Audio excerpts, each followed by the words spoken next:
News Radio This Week.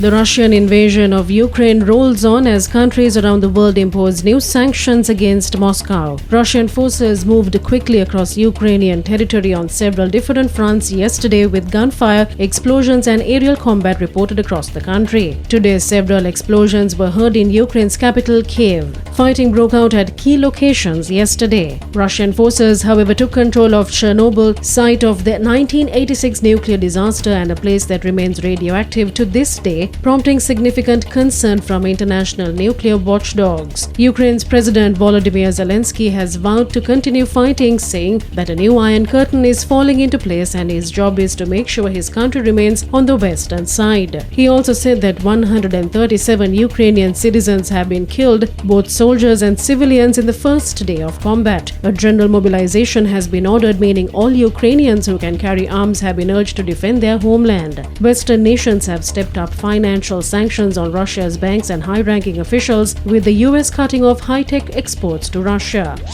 Power cuts of between 4 to 6 hours daily were imposed across the country during the past week owing to the shortage of fuel. The Public Utilities Commission of Sri Lanka approved rotational power cuts on the request of the Ceylon Electricity Board. The fuel shortage also led to motorists queuing up at filling stations. The government, during the special cabinet meeting this week, decided against increasing fuel prices. The government also decided to settle 80 billion rupees in debt that is owed by the Ceylon Electricity Board to the Ceylon Petroleum Corporation. Energy Minister Udaya Gammanpila said the country is not facing a shortage of fuel, medicine, cement, steel or a power crisis, but a shortage of foreign reserves. Addressing Parliament, the minister said the Finance Minister has assured that funds will be allocated for the purchase of fuel. Minister Gammanpila also said Sri Lanka has the lowest fuel prices in South Asia.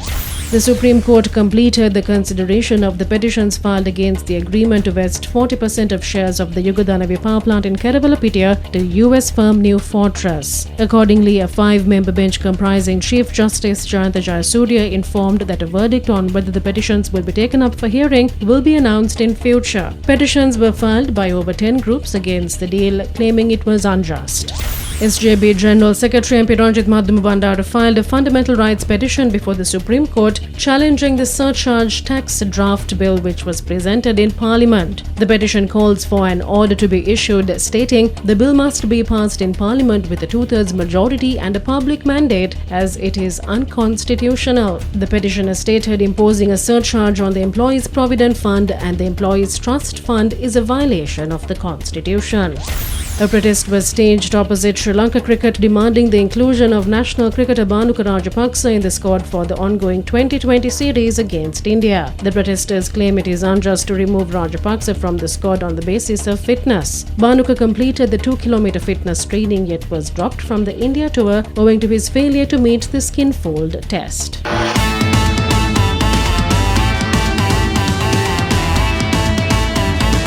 News Radio This Week.